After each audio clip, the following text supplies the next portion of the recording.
For decades, the United States was synonymous with accessible consumption, 24-hour stores, and vibrant neighborhoods filled with supermarkets, pharmacies, and shopping centers. But something is shifting, and it's happening at an alarming pace. Major retail chains are shuttering thousands of locations without warning, leaving behind ghost communities where life once thrived. What's really going on? Why are even wealthy states like California and New York watching their essential businesses vanish? What you'll uncover in this video might change how you view the future of consumption in America.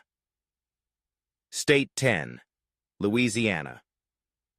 As evening falls over the Delta, the sky turns a rusty hue, mirroring the metal shutters of a former Walmart on the outskirts of Baton Rouge. Here, the wind carries humid tales of hurricanes too numerous to count, each one taking more than just rooftops. When Katrina bent signs and tore bridges, chains promised to rebuild.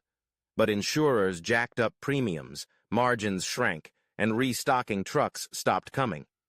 By the way, we've created the only travel guide that compiles proven strategies for optimizing your budget, managing visas, exploring residency options, and seizing job and cultural opportunities abroad.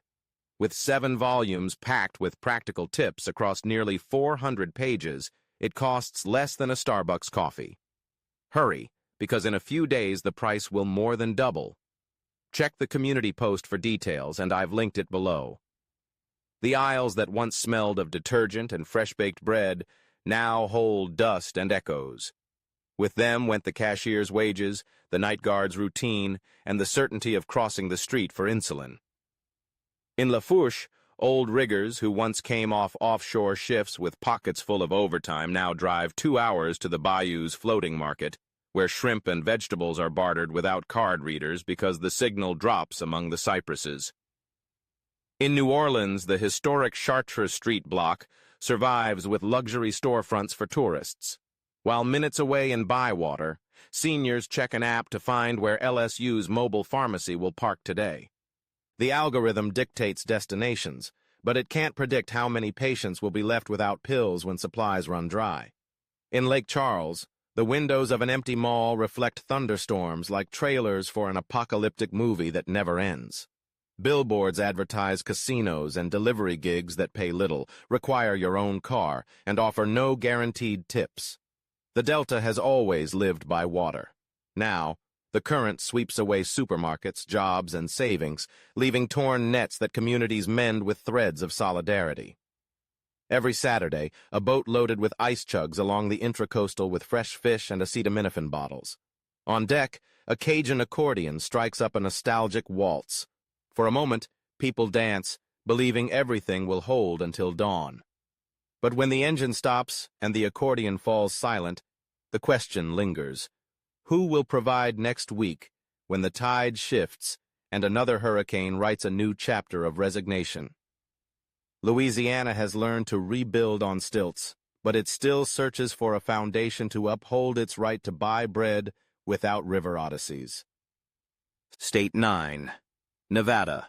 At noon, the Strip is a mirage of lights promising endless jackpots. But drive 20 minutes north, and the desert reclaims its silence. North Las Vegas lost a third of its stores in 3 years. Where a Target once pulsed as the neighborhood's heartbeat, only a graffiti-covered lot remains, gleaming under a merciless sun. Baristas who served coffee to tourists now stack chips at casino tables, working graveyard shifts that end as the city dims for visitors and the hunt for food begins for those who sustain it. At that hour, the few 24-hour stores display emergency prices. A bottle of water costs as much as a meal. When Henderson's Supercenter closed, nearby home mortgages became anchors. Those who could, left. Those who stayed watch shuttered storefronts draw dust and vandalism. The city tried a mobile market to roam forgotten avenues, carrying subsidized lettuce and eggs funded by gambling taxes, but its stops can't cover the split shifts of hospitality workers. Nights in the valley can be cold. Without a car, many rely on a bus route that runs hourly and takes 2 hours to loop the city. Inside, mothers in waitress uniforms sit on cooler boxes with ice to keep chicken fresh for their kids' dawn meals. The governor touts Amazon Fresh, cashierless stores that scan faces and cards in seconds. Yet each opening promises efficiency at the cost of 200 traditional jobs.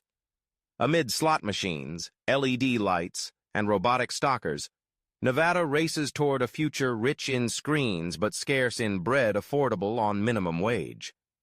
The desert always demanded discipline to survive. Now it calls for something else, perhaps a community pact to restore markets to those who can't bet their dinner on the roulette of the next innovation. State 8. Arizona. Arizona's sun sears the asphalt, melting road lines into a blur. At 47 degrees C, even shade feels like a mirage. Phoenix is a mosaic of gleaming suburbs and vacant lots where weeds crackle. Here, a Walmart closure doesn't just empty shelves, it amplifies the heat of uncertainty. Industrial fridges that once hummed with fresh produce and meat are silent forever, taking with them the assurance of finding something fresh after a long workday. In Yuma, lettuce field workers once ended shifts at Dollar Tree. Today, the store is a fenced skeleton. Unregulated street vendors sell warm water, wilted oranges, and tortillas at triple their original price. Further north, the Navajo Nation drives 3 hours through canyons to the nearest big store. To ease the journey, NGOs set up refrigerated containers, small white cubes emerging from the desert, offering frozen chicken and fruit weekly. In Phoenix, the city launched Oasis Centers, air-conditioned pavilions with public mini-markets where seniors escape heat waves. But cross the street, and the paradox returns, a scorching desert without enough ice to preserve medicine. Walmart tests Alphabot robots in a Glendale logistics hub, each assembling orders with mechanical hummingbird precision, retiring 3 human jobs per unit. The algorithm promises speed, leaving neighborhoods without steady paychecks. In this blazing horizon, the brightest project is Borderlands Produce Rescue, volunteers intercepting tons of discarded tomatoes at the border and distributing them in Latino neighborhoods for $1 a box. Their brightly painted trucks outshine digital ads, proving even the desert blooms when human care organizes. State 7, Michigan. In Detroit, Motown murals still sing in memory, but the echo on empty avenues is different. The metallic creak of CVS shutters falling at dusk. Over 2 years, 430 stores closed. In some black neighborhoods, the nearest supermarket is over 15 miles away. In Flint, post-water crisis, bottled water prices rose 60% after the last Walmart left. Families buy rice at gas stations for $4.99 a pound and learn to ration soap. In Grand Rapids, Kroger workers, backed by Teamsters, struck to secure an anti-closure clause, winning a reprieve but not the war. Lansing sees drones from a startup deliver cereal, a modernity symbol excluding those without apps or cards. Governor Whitmer earmarked $200 million to lure full-scale supermarkets to exclusion zones. Low-cost giants smile for photos, then reject the offer, citing required $15 wages. A local economist notes each store closure triples childhood obesity odds, a fact buried among college football headlines. Yet decline isn't total. In an abandoned lot, volunteers grow kale under LED lights powered by solar panels and guided by humidity algorithms, harvesting lettuce for 400 families while celebrating with gospel music. Amid ruin and reinvention, Michigan clings to the hope that the future can sprout among ghost buildings.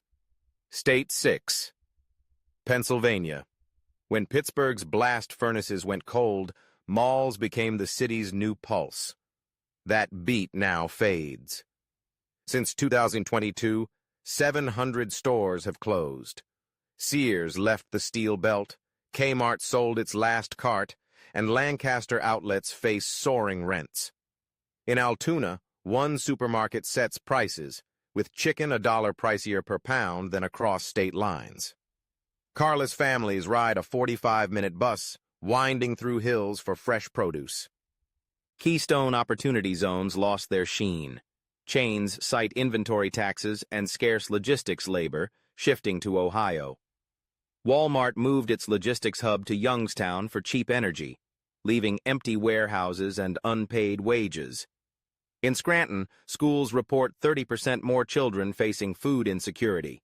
Food banks double their boxes, and volunteers brace for a tough winter. On back roads, Amish vans sell homemade bread, honey, and vegetables, cash only, while many buyers no longer carry cash. In Pittsburgh, a university builds a vertical farm, 12-meter towers lit by purple lamps, growing lettuce with AI. Each harvest feeds 400 families, but the project lead admits a forest of towers would be needed for the county's demand. Rusting steel rail cars sit in sidings, witnesses to an industrial past promising prosperity, now barely sustaining nostalgia for when a pound of tomatoes didn't require penny pinching. State 5, Illinois. Under the rain-pelting Lakeshore Drive, the Willis and Hancock Towers' reflections mingle with darkened signs in the South Side. For a century, Chicago boasted avenues of storefronts, where corner grocers coexisted with State Street's marble giants. That balance cracked with deindustrialization and now collapses with retail exodus. Walgreens announced 150 pharmacy closures in predominantly black districts. CVS shuttered 40 stores, and Englewood's last discount chain closed after 5 robberies in 6 weeks. Crime isn't the cause, it's a symptom of streets feeling abandoned. Each shuttered storefront adds gray to the graffiti, and the ticking clock of insecurity pushes people to shop far away, compounding the deadly equation of time, money, and fear. The city's response was Micro Walmart Express, a 300-square-meter mini-store experiment. The first lasted 5 months, undone by vandalism, high rents, insufficient sales, and private security costs. The second never opened. An arson fire turned it into a melted plastic forest before the first cart rolled in. Satellite counties feel the blow quietly. Kankakee and Wheaton, where cheap land once promised gardens and double garages, lost 20% of property value since Walmart's supercenter went dark. Mortgaged families moved to Indiana, where Meijer and Kroger hold out. Empty homes gather dust and weeds, turning neighborhoods into checkerboards without pieces. Yet, amid vacant lots, stubborn light emerges. In West Garfield Park, neighbors sold $10 bonds to fund the first community supermarket, a white warehouse with recycled wood shelves and security cameras funded by Plaza Jazz concerts. Ex-inmates at Chifre's Kitchen cook lentil and spiced rice stews, selling at cost to public schools.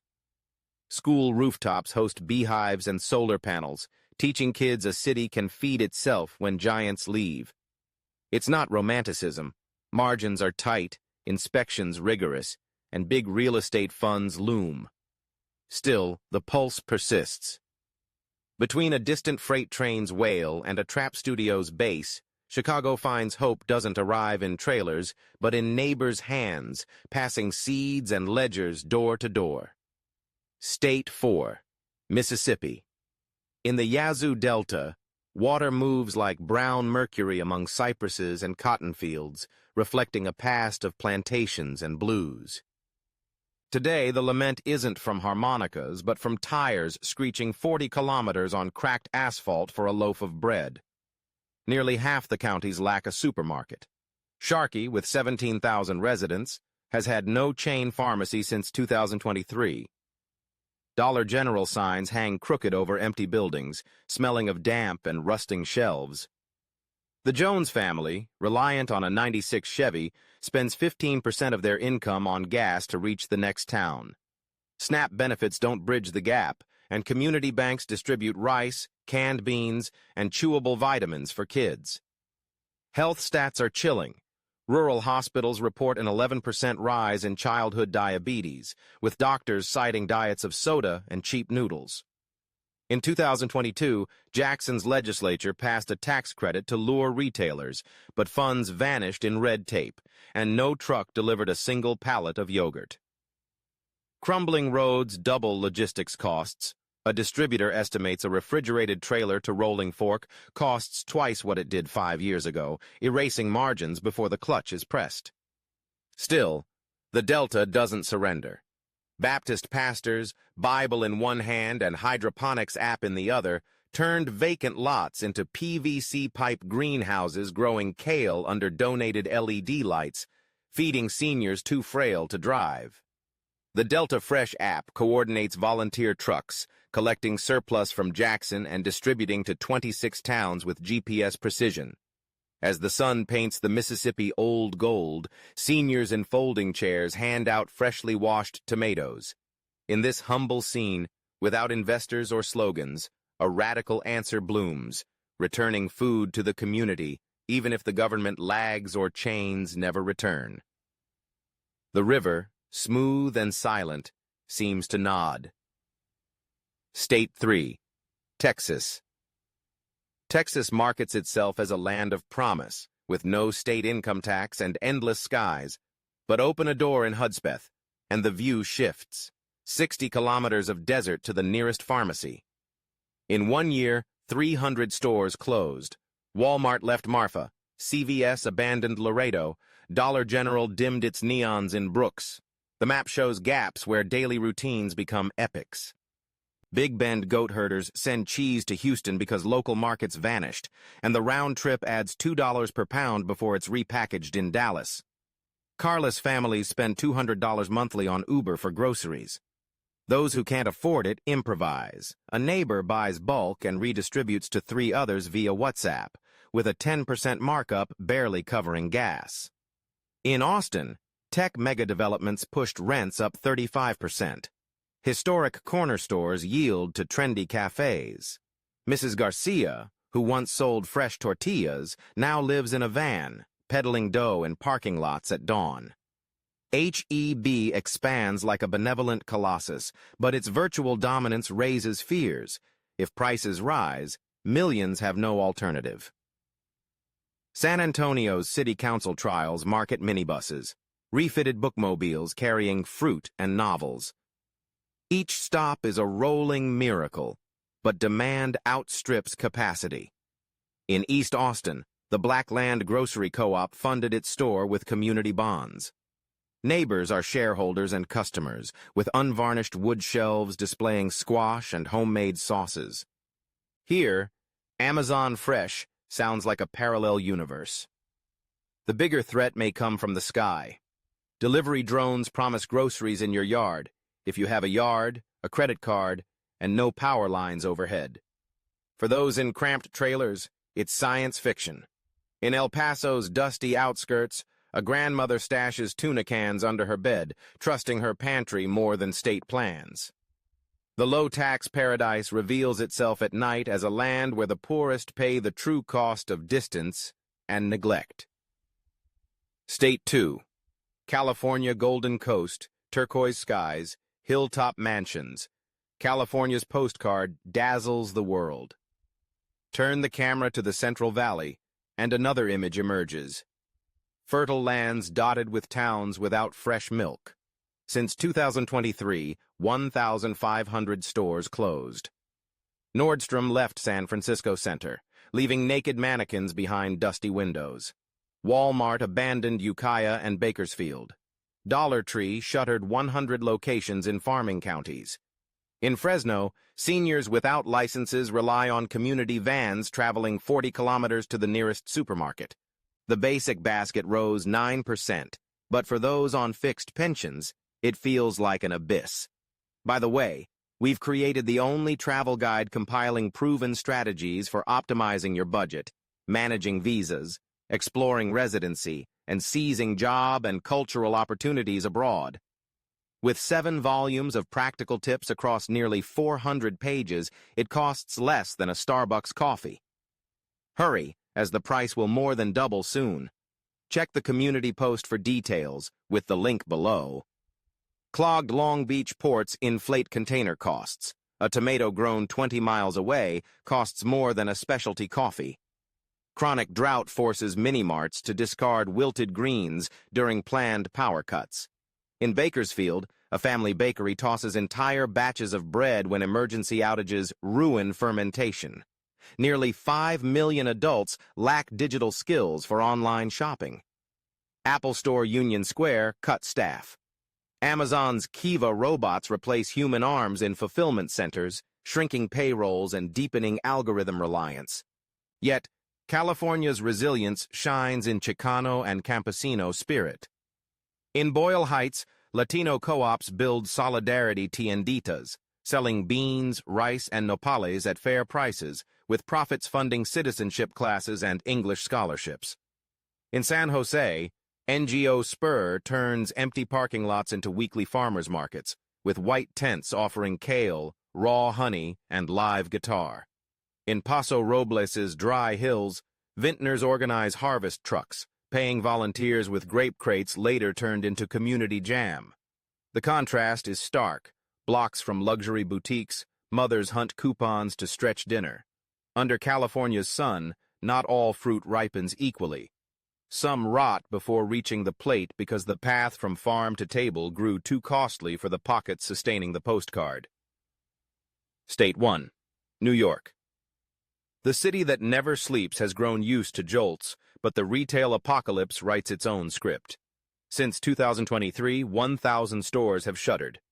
Macy's closed its 157-year-old Fulton Street branch.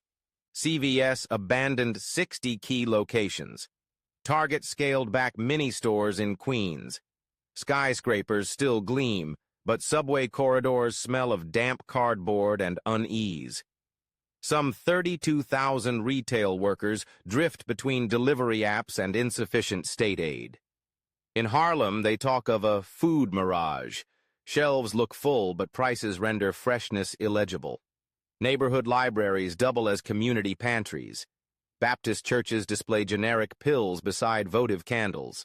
In Crown Heights, a collective grows kale and strawberries on pallets, with urban beehives humming amid giant graffiti. Councilwoman Gail Brewer pushes the storefront tracker, a live map of vacant shops. Municipal subsidies crash against bureaucracy. Unions demand a $20 base wage, deemed unviable by retailers. Meanwhile, Dubai and Shanghai real estate funds snap up 240 closed stores for luxury flagships. Each opening polishes the avenue, but erases another corner store, another accent, another daily greeting. In Queensbridge, the last family hardware store closed. Its owners moved to Florida. The space will house an AI-guided snack kiosk, with no cashiers, no chit-chat, no credit. Gentrification marches like a parade, priced like a boutique, displacing workers who keep the city alive. Manhattan will keep selling sparkle, but neighborhoods fear becoming tourist apartments without residents. Across the East River, an old bodega owner crosses himself before raising the shutter each morning, unsure if he'll find customers or a landlord's notice hiking rent 11%. The joy of buying bread and coffee for $2 is history. Now, drip coffee with almond foam costs $6. Between the foam and the void, New York wonders if the next flavor it tastes will be nostalgia for a neighborhood where lights never dimmed and prices didn't feel like a cruel joke. The Hudson flows on, indifferent, reminding us every current carries away what lacks solid ground. This journey began as a simple list of states, but revealed a far more complex, fragile map than any statistic could predict. We visited Louisiana, where hurricanes became insurers' excuses to push retailers out. We passed through Nevada, where the Strip's eternal glow doesn't reach the working-class neighborhoods sustaining its nightly fantasy. We crossed Arizona, scorched by a sun melting the chance to refrigerate food, forcing seniors into public pavilions to escape heat stroke. We descended into the ghost industrial valleys of Michigan and Pennsylvania, where assembly line echoes no longer mingle with cash register hums. We breathed Mississippi's humid air, heavy with trucks hauling food away from those who grow it. We navigated Texas maze, where no state tax doesn't stop the real cost of living from soaring when the nearest store is 60 kilometers away. We faced California's contrasts, where organic olive oil coexists with neighborhoods unable to afford bottled water. And we ended in New York, mirrored in empty storefronts once symbols of global opulence. Each stop revealed a pattern. A chain closes because its balance sheet demands impossible margins. A neighborhood loses its anchor store, spiking basic goods prices. A worker shifts from bi-weekly pay to gig delivery without benefits. A family learns to count miles to the nearest milk like they'd measure the distance to a hospital. Academics call it the retail apocalypse, and the press boils it down to numbers. But behind it are stories too human to hide in a chart. If this journey made you see your street anew, give us a like, subscribe, and share this documentary. The voices you've heard need to multiply until they reach those who can and must make a difference.